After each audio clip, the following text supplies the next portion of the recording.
Indonesia lumbung pangan dunia. Kata-kata ini diunggah oleh akun Instagram Ganjar Pranowo. Apa arti dari sebuah kata-kata ini? Sebetulnya Indonesia sejak zaman pemerintahan Bapak Joko Widodo sudah mulai digalakkan untuk pertanian. Dengan bantuan alat mesin pertanian di beberapa kelompok-kelompok tani yang ada di Republik ini, dan dengan diperhatikannya harga pupuk, kemudian produksi pupuk yang harus meningkat, yang digenjot terus oleh pemerintah, memiliki maksud agar pada kemudian hari, terutama di tahun 2045 nanti, Indonesia mampu menjadi salah satu negara yang bisa memasok hasil-hasil pertanian di dunia internasional. Sobat-sobatku semuanya, kita pantas bersyukur memiliki presiden yang seperti ini, yang memperhatikan petani-petani yang ada di Republik kita ini. Sobat, banyak sekali peningkatan-peningkatan yang telah dicapai oleh dunia pertanian kita. Di antaranya di tahun 2021, di mana masih tercatat bahwa lahan pertanian, lahan panen seluas 10,41 juta hektar, dan pada tahun 2022 ini meningkat menjadi 10,47 hektar, yang dalam artian produksi pertanian pun akan meningkat, padi pun juga akan meningkat, beras juga meningkat di hasil di masyarakat, sehingga kita diharapkan sudah menjadi swasembada beras untuk tahun-tahun ke depan. Impor beras yang dilakukan oleh pemerintah lebih kepada memberikan cadangan beras jika terjadi sewaktu-waktu bencana alam atau sesuatu kejadian yang luar biasa, sehingga pasokan beras kita tidak mencukupi. Jadi impor beras yang diberikan oleh pemerintah pada saat ini bukan dalam arti untuk menekan petani di Republik ini atau untuk bersaing dengan beras hasil dari produksi petani kita, tetapi lebih ditujukan untuk ketahanan pangan kita semua.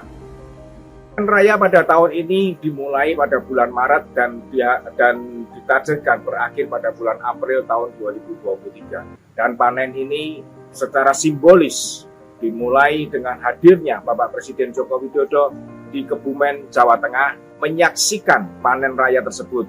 Panen raya awal ini ditargetkan untuk 1 juta hektar lahan sawah, lahan panen, lahan siap panen. Sobat-sobatku setia, pada saat hadir di Kebumen, Bapak Presiden Jokowi bukan hanya sekedar hadir dan melihat, tetapi beliau terjun langsung ke bawah dan disertai oleh seorang gubernur Jawa Tengah yaitu Ganjar Pranowo dan seorang menteri yaitu Prabowo Subianto, Menteri Pertahanan kita. Sobat-sobatku semuanya, apa yang aneh dengan kehadiran Bapak Jokowi di Kebumen yang disertai hanya dengan 2 orang yang selama ini disorot oleh masyarakat? Mereka berdualah yang pantas untuk menjadi pemimpin, untuk meneruskan estafet dari Bapak Joko Widodo. Pandangan dari rakyat semua tertuju kepada 2 pribadi ini. Benar-benar namanya menggema di seantero Republik ini. Sobat-sobatku semuanya, sinyal apakah yang dibawa oleh Presiden Jokowi pada saat panen raya di Kebumen ini? Dengan membawa Ganjar Pranowo, tentu kita semua sudah tahu beberapa kali, bahkan ada satu event Presiden Jokowi mengungkapkan bahwa pilihlah presiden yang benar-benar memikirkan rakyat dengan ciri-ciri yang sebagai berikut telah diungkapkan. Di antaranya kening berkerut, kemudian berambut putih, dan lain sebagainya. Itu hanyalah sebuah ciri-ciri yang dimiliki oleh semua orang yang memang benar-benar peduli akan pekerjaannya, peduli akan tanggung jawabnya, terlebih lagi peduli kepada rakyatnya. Bukan hanya dimiliki oleh seorang Ganjar. Tetapi sobatku semuanya, kita semua rakyat tahu, kita semua masyarakat tahu bahwa Ganjar Pranowo benar-benar peduli kepada rakyatnya dengan apa yang telah dia lakukan selama ini. Di setiap pagi sebelum berkantor di kantor Gubernuran Jawa Tengah, beliau selalu menyempatkan dirinya untuk berolahraga, baik itu berlari pagi, berjalan sehat, ataupun dengan menaiki sepeda. Dia masuk ke dalam tempat-tempat, kampung-kampung, pasar-pasar, dan tempat-tempat lain, yang dimana di situ beliau berkeinginan mendengar langsung suara daripada rakyatnya, berinteraksi langsung dengan rakyatnya, sehingga beliau mengerti kebijakan-kebijakan apa yang akan diambil pada masa-masa ke depannya, dan pada saat itulah beliau bisa memberikan kebijakan yang tepat sasaran untuk sang rakyat. Saat ini kita hanya memiliki 1 orang capres, yang boleh dikatakan capres itu adalah yang memiliki rekam jejak pada saat beliau menjadi gubernur di DKI Jakarta pada tahun 2017 hingga 2022. Tahapan-tahapan pemilu baru berjalan, dan saat ini kita belum memiliki capres yang lain. Belum ada anak di Republik ini yang memiliki kemampuan yang bagus, yang memiliki kemampuan yang betul-betul real bekerja, yang memiliki kemampuan yang betul-betul real memperhatikan rakyatnya, tanpa berita bohong, tanpa iming-iming, dan tanpa lagi sesuatu yang menyesatkan, bahkan mencelakakan rakyatnya. Beberapa kader bangsa ini belum mencapreskan dirinya, belum mendeklarasikan sebagai capresnya, tetapi mereka terus bekerja, dan mereka terus hadir di rakyatnya. Berbeda dengan capres yang ada, yang sudah mendeklarasikan dirinya sebagai capres, yang selama ini rekam jejaknya kita tahu, dan rekam jejaknya kita melihat hasilnya. Kita semua tidak mengerti kemana arah Bapak Presiden Jokowi. Yang pasti penentuan capres bukan sembarangan. Penentuan capres bukan hanya sekedar saya ingin dia menggantikan saya ingin orang ini jadi presiden. Bukan.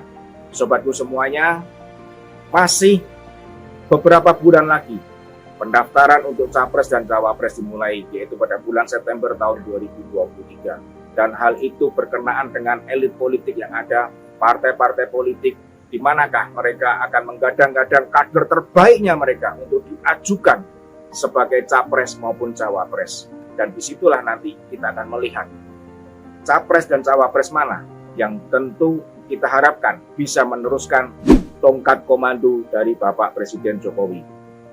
Rakyat semua menunggu dan sempat berkata bahwa kami akan mengikuti pilihan Bapak Presiden Jokowi. Nah, sobat-sobatku semuanya, apakah pada panen raya yang dimulai dari Kebumen ini, Jokowi menunjukkan bahwa inilah pilihanku, bahwa inilah yang patut Anda dukung, bahwa inilah nanti yang akan meneruskan tongkat estafetku, bahwa inilah nanti yang akan bisa membawa bangsa ini lebih ke depannya, akan lebih maju, dan rakyatnya akan lebih sejahtera. Sobat, kita semua memiliki sebuah tanda tanya besar. Dengan digandengnya mereka berdua, Ganjar dan Prabowo bersama-sama dengan Jokowi di dalam panen raya ini, itu sepertinya seolah-olah sebuah sinyal bahwa Jokowi adalah kingmaker untuk presiden dan wakil presiden pada tahun 2024 nanti. Dan hal ini tentu akan disikapi oleh partai di mana mereka bernaung. Dan hal ini tentunya juga akan menjadi catatan tersendiri untuk dua partai yang di mana kedua orang ini bernaung. Ganjar Pranowo adalah kader PDIP dan Prabowo Subianto adalah ketua umum dari Partai Gerindra. Ini merupakan sinyal apakah betul seperti ini yang akan ditentukan, yang akan dipilih oleh Presiden Jokowi. Itu adalah sebuah tanda tanya, walaupun sebetulnya itu adalah harapan kita semua, karena elektabilitas Ganjar maupun Prabowo betul-betul saat ini sangat luar biasa. Mereka berdua digandeng, mereka berdua dihadapkan langsung kepada petani. Seolah-olah Jokowi ingin menunjukkan kepada mereka bahwa terjun kepada rakyat, melihat langsung kepada rakyat, dan berinteraksi langsung dengan rakyat bisa menentukan arah kebijakan yang benar, kebijakan yang betul-betul menguntungkan rakyat. Apakah ini merupakan sinyal bahwa mereka berdua nantinya akan menggantikan Joko Widodo dan Ma'ruf Amin? Kita semua masih menunggu dan kita semua masih berandai-andai, karena di antara mereka berdua belum ada, bahkan mereka sendiri pun tidak berani menyatakan bahwa mereka adalah capres, bahwa mereka adalah presiden atau wakil presiden, karena semua harus berproses dengan wajar, semua harus berproses dengan baik, dan semua harus menunjukkan kinerjanya terlebih dahulu. Baru rakyatlah menentukan siapakah yang layak menggantikan Jokowi. Sobatku semuanya, marilah kita tunggu proses demi proses ini berlangsung, proses demi proses ini berjalan.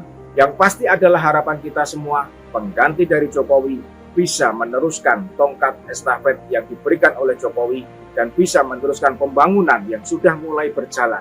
Pembangunan yang mulai diletakkan dasarnya, fondasinya oleh Presiden Jokowi, dan diharapkan pada periode yang akan datang Presiden ini mulai mengangkat dari dasar, dari fondasi ini mulai berbentuk sebuah bangunan yang dimana bangunan itu diharapkan akan bisa menaungi seluruh rakyat Indonesia menaungi seluruh suku dan agama di Republik ini, dan ke depan diharapkan sesuai dengan Undang-Undang Dasar 1945, yaitu masyarakat tercipta, masyarakat adil dan makmur. Bukan sekedar hanya berkeliling kota, berkeliling pelosok, bahkan ke luar negeri, mendeklarkan dirinya sebagai capres, mendeklarkan dirinya akan meneruskan pembangunan Presiden Jokowi. Padahal yang dilakukan selama ini antitesa dari setiap kebijakan yang dikerjakan oleh Jokowi.